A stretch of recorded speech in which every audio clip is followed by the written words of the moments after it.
ಲೋಕಸಭಾ ಚುನಾವಣೆಗೆ ರಾಜ್ಯ ಬಿಜೆಪಿ ಸಿದ್ಧತೆ ಮಾಡಿಕೊಳ್ತಾ ಇದೆ. ಚುನಾವಣಾ ಸಿದ್ಧತೆ ನಡುವೆನೇ ಚುನಾವಣಾ ಚಾಣಕ್ಯನ ಎಂಟ್ರಿ ಆಗಿದೆ.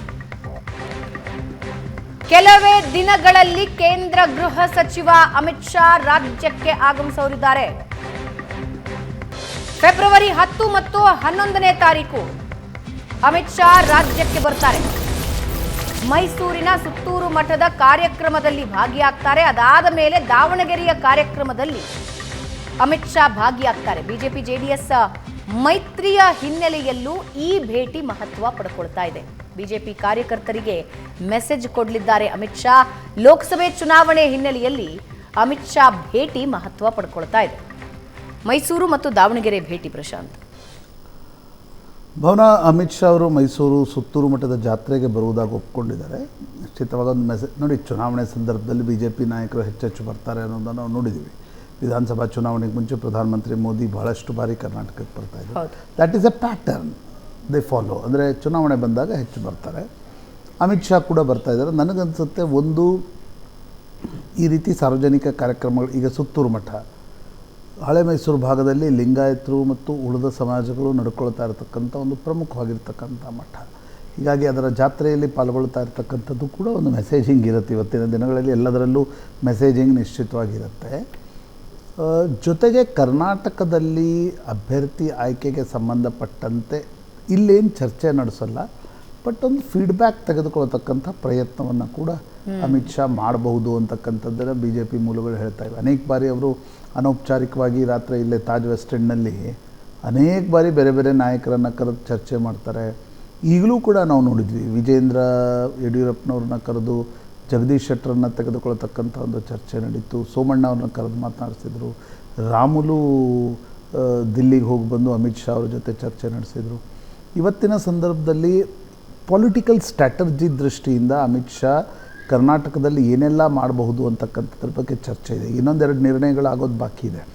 ಒಂದು, ಜನಾರ್ದನ್ ರೆಡ್ಡಿ ಅವರ ಪ್ರವೇಶ ಆಗುತ್ತೋ ಇಲ್ವೋ ಅದರ ಬಗ್ಗೆ ಬಿ ಜೆ ಪಿ ಹೈಕಮಾಂಡ್ ಏನು ನಿರ್ಧಾರವನ್ನು ತೆಗೆದುಕೊಳ್ಳುತ್ತೆ. ಆಶ್ಚರ್ಯಕರ ರೀತಿಯಲ್ಲಿ ಒಂದು ವೇಳೆ ಲಕ್ಷ್ಮಣ್ ಸವದಿಯವರನ್ನು ಹೈಕಮಾಂಡೇ ಫೋನ್ ಮಾಡಿ ಕರೆದು ಒಳಗೆ ಕರ್ಕೊಂಡ್ರೆ ಅಂತಕ್ಕಂಥ ಚರ್ಚೆಗಳು ಕೂಡ ಇವೆ. ನೀವು ನಿತೀಶ್ ಕುಮಾರೇ ಬರುವಾಗ ಲಕ್ಷ್ಮಣ್ ಸವದಿ ಬರೋಲ್ಲ ಅಂತಕ್ಕಂಥದ್ದನ್ನು ಹೇಳೋಕ್ಕಾಗಲ್ಲ. ಅಂದರೆ ಬಿ ಜೆ ಪಿ ಏನು ಪ್ರಯತ್ನ ಮಾಡ್ತಾ ಇದೆ ಅಂದರೆ ಎಷ್ಟು ಸಾಧ್ಯವೋ ಅಷ್ಟು ಮ್ಯಾಕ್ಸಿಮೈಸ್ ಜನರನ್ನು ಸೆಳೆದುಕೊಳ್ತಕ್ಕಂಥ ಒಂದು ಪ್ರಯತ್ನವನ್ನು ಮಾಡ್ತಾ ಇದೆ.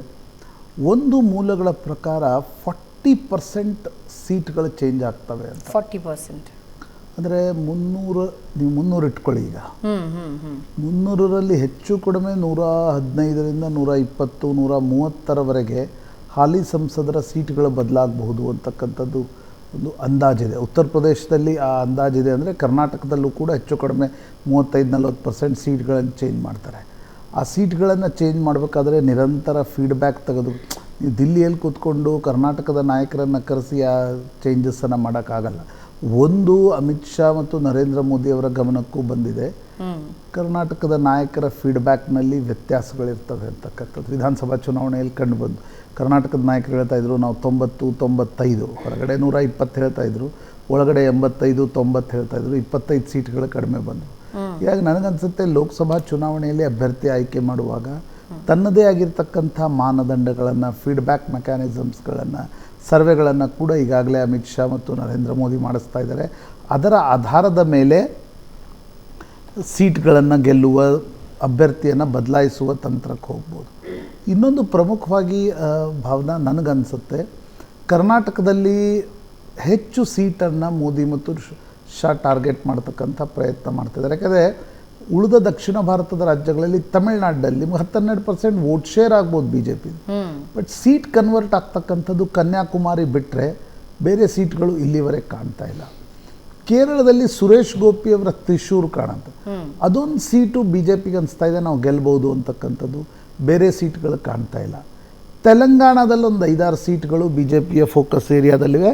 That is in and around Hyderabad, Secunderabad seat, ಇವೆಲ್ಲವೂ ಕೂಡ ಕರೀಂನಗರ್, ಇವೆಲ್ಲವೂ ಸೀಟು ಬಿ ಜೆ ಪಿಯ ಟಾರ್ಗೆಟಲ್ಲಿವೆ. ಆದರೆ ಅತಿ ಹೆಚ್ಚು ಸೀಟ್ಗಳನ್ನು ಗೆಲ್ಲಬೇಕಾಗಿದ್ದು ಕರ್ನಾಟಕದಲ್ಲಿ. ಕಳೆದ ಬಾರಿ 25 ಗೆದ್ದಿತ್ತು. ಈ ಬಾರಿ ಕನಿಷ್ಠತಮ 20-22 ಸೀಟ್ ಗೆಲ್ಲಬೇಕಾದ್ರೆ ಕೇವಲ ನಿಮ್ಗೆ ಹವಾದ ಮೇಲೆ ಸೀಟ್ ಗೆಲ್ಲಕ್ಕಾಗಲ್ಲ. You need to have strategy, you need to have a right candidate, ಜಾತಿ ಸಮೀಕರಣಗಳು ಸರಿಯಾಗಿರಬೇಕು, ಆಂತರಿಕವಾಗಿರ್ತಕ್ಕಂಥ ಜಗಳವನ್ನು ಶಮನ ಮಾಡಬೇಕು. ರೈಟ್.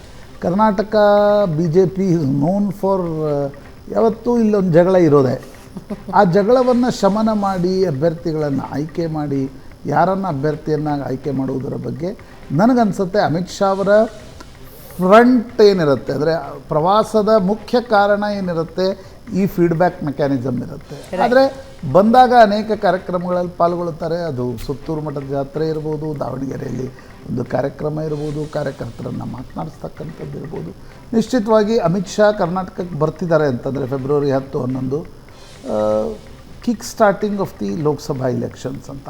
ಯಾಕಂದರೆ ಕಾಂಗ್ರೆಸ್ ಒಂದು ಕಡೆ ಶುರು ಮಾಡಿದೆ, BJP ಕೂಡ ಅಮಿತ್ ಶಾ ಅವರನ್ನು ಕರೆಸಿ ಚುನಾವಣಾ ಪ್ರಚಾರ, ಚುನಾವಣಾದ ಮಾಹೋಲ್ ವಾತಾವರಣ ಏನಿದೆ ಅದು ನಿಧಾನವಾಗಿ ಸೆಟ್ಟಿನ್ ಆಗ್ತಾ ಹೋಗುತ್ತೆ. ರೈಟ್. ಒಂದೊಂದು ಚಿಕ್ಕ ಬ್ರೇಕ್ ತಗೋಣ. ಬ್ರೇಕ್ನ ನಂತರ ದೆಹಲಿ ಕಡೆ ಹೋಗೋಣ. ಕೇಜ್ರಿವಾಲ್ ಒಂದು ಬಾಂಬ್ ಸಿಡಿಸಿದ್ದಾರೆ, ಮಾತಾಡ್ತೀವಿ ಚಿಕ್ಕ ಬ್ರೇಕ್ ಆದಮೇಲೆ.